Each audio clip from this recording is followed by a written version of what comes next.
Hello guys and welcome to volokinproject. This is Tony, and in case you missed my previous videos, man, this phone had a rough day. That's why we're gonna do disassembly to see what the internal damage is. So basically what I did is in one day I did the review where the phone was underwater for half an hour.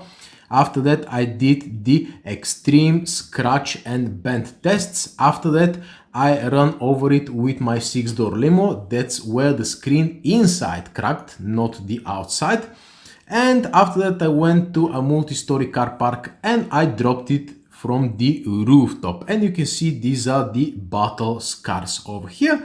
No major damage. I'm overall happy with the condition of the phone, and I'm really curious to see whether they've used some old cheap screen which I'm going to be able to replace cheaply. If they use a Nokia 3310 screen, this is 7 quid guys, and the damage is fixed. Now the reason that this screen cracked is because they used just a thin layer of plastic over here on top of the LCD. So let's get inside the phone and see if there are any more surprises.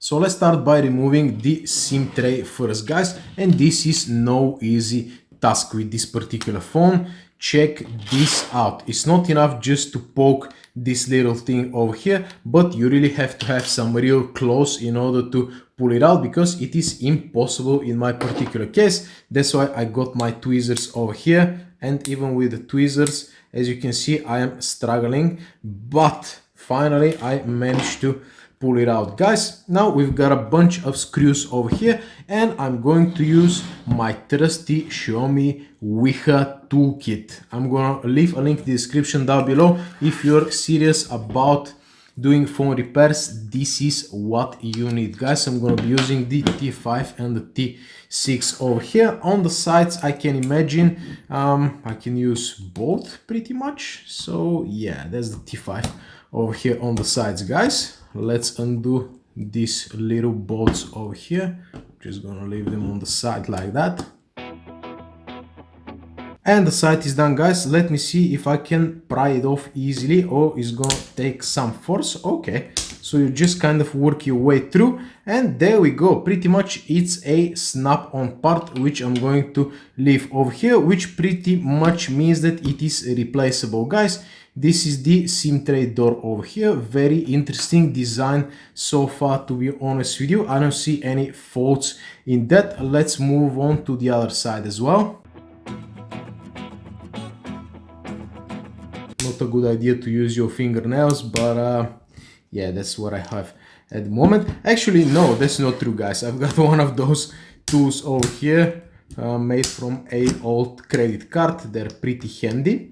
So you just pry it off like that, and let's see on this side. Oh, there's still some water left over here from the review from the morning guys, but it didn't get into the phone. Let's remove this back plate now and see what we're dealing with. The metal tray over here has some, well, pretty much the same size Torx, to be honest with you. Number 5. Let's get this out of the way quickly. I prefer the old school screwdriver, the good old manual labor screwdriver set, rather than the new electric ones. I have broken a few of them, so they're not particularly useful in all applications guys. So let's see what we're dealing with over here. If I can pry this baby out, or probably, okay, it's glued to the back cover, so I'm gonna leave it on. I'm gonna change the 5 Torx with 6, and we're going to undo the big boys over here. Okay, so let's see how easy it is to remove the back cover guys. I can imagine, yes, it's a snap-on design like that, and as you can see, there's quite a lot of water underneath this back tray. This is just glued over here, and I'm really curious if Nokia are going to provide more of those back covers, because my one definitely needs replacing guys, and I like the camo version of it. It's definitely made of some soft flexible plastic. I'm gonna, well, let it dry over here on the side. And check this out, guys, everything is wet over here. I'm going to use my t-shirt just to wipe it off quickly, although not the best solution. And over here we've got a little bit of more work to do, so yeah, give me a sec. Yeah.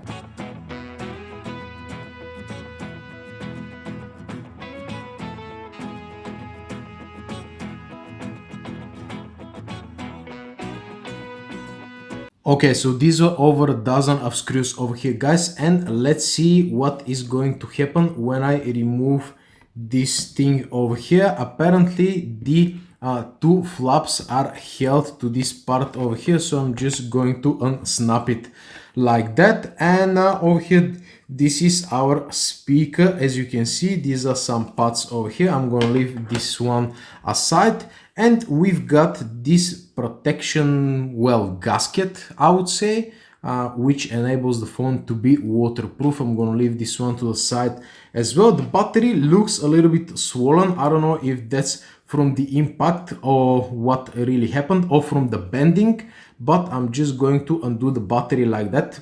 Well, probably, or maybe not. And we've got some other screws over here, guys, but as you can see, the phone is still not compromised and water didn't get through it yet. Now, 2100 milliamp hours of battery, that was to be expected. A rather chunky one, and I really don't know why it looks like 4000 milliamp hours of battery, but anyway, let's undo the rest of the screws and get to that screen already.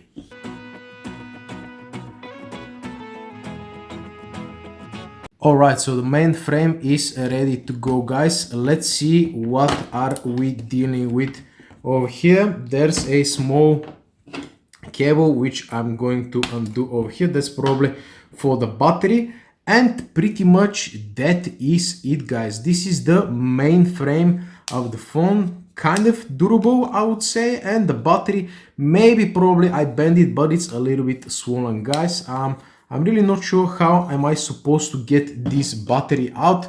I can imagine that I'm just gonna have to try to pry it off like that. That's gonna be no easy task, but no, there we go, there we go. All right, so the battery is definitely a little bit bent, guys. I don't know if that happened when I tried to bend the phone or it happened when I threw it from the car park, but it still works fine. So let's see if I can bend it back just a little bit.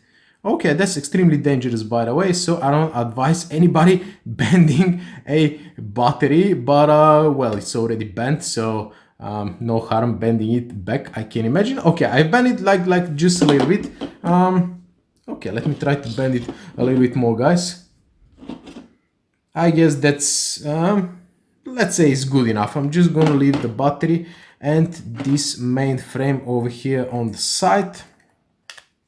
All right, so what we're dealing with over here, this is the IMEI sticker which fell off somehow. I really don't need this one. So this is the main board and the pathetic 2 megapixel camera. Check this camera out, guys. This is absolutely ridiculous. I'm just gonna take it off like that, but it's not gonna come on, so I'm going to basically snap it back on, and let's see how we're going to get this main board out. This is not the perfect tool for that, but it's definitely going to get the job done. So far, a very simple build, to be honest with you. This is our screen over here. I'm going to compare the part number with the compatible Nokia parts, and I'm going to let you know a little bit later on the video. I'm going to Google this serial number to see what is going to come out, and pretty much that's it. Very simple design, as you can see over here, guys. Overly simplistic, I would say. So yeah, that is the cracked screen, unfortunately. I'm gonna leave it aside. In case you want a replacement, this is the actual serial number of the screen, guys. I'm gonna just leave it aside over here, and let's see why this actual screen broke. But let me tell you something, this is very thin, guys. This is very thin. Nokia should have gone, check this out how thin that is. Nokia should have gone with something way thicker, and as you can see, if I'm just able to lift it up like that with my fingers, this is not a good sign in terms of long-term you know, durability, because this is that glue over here, guys, which comes off so easily, is the only thing which protects the display from water damage. And from what I can see, it is not very sticky, guys, so that is the weak point of this phone for sure. The thin plastic glass, well, not glass, but the thin plastic that they've used over here. And check this out, that's very interesting. The pieces of water over here, the droplets of water, are stuck in those chambers, so there's no way they're gonna get in. In terms of, yeah, really, in terms of the durability itself, they did a good job. But man, the keyboard is pretty good. The keyboard is pretty good. I've cut with my knife over here, as you can see previously, guys. There is a small cut, but overall the keyboard is very durable. But yeah, all I gotta do now is find a replacement screen, and of course put all of that back together. So let me just quickly disassemble again my Nokia 3310, which as well didn't survive my drop test, and the screen pretty much cracked. I'm really not sure where the battery is for that phone, guys. Actually, it is over here. Let me show you just very quickly what happened with the Nokia 3310 when I dropped it through the roof. Pretty much that's it, and let's see if that screen is the same as this one. Actually, just give me 2 seconds, yeah? Okay, so the screws are out and I can finally have a look at the screen and see what is going on over here, guys. I don't particularly care about this phone, so that's why I am not very careful. I'm just gonna pry the display like that, and we're going to determine whether that screen is actually compatible with the screen of the other Nokia, guys. Let me just take it out like that. It's for whatever reason glued to that bit over here. I'm just going to, well, try to unglue it without, oh, okay, that was the speaker. Without actually, you know what, I'm just going to compare it like that to see what I'm gonna get. But unfortunately the display is a little bit different, guys. As you can see, the Nokia 3310 has these handles over here, where that screen doesn't really have them. In terms of size, they're pretty much identical, 2.4 inch, but the thing is that the display connector over here is on the other side, guys. So it's pretty much like that. On the Nokia is on the 3310 is on the left side, and on the Nokia 800 TAF is on the other side, guys. And the serial numbers are actually different. So yeah, I guess we're gonna have to wait up a little bit and see whether they're gonna put some spare parts on the market. Until then, I'm stuck with a waterproof phone with a broken internal screen, which is unfortunate, but it is what it is. Thank you very much for watching, guys, and see you in the next video. Adios. And don't forget to check my other Nokia 800 videos. Okay, see you later.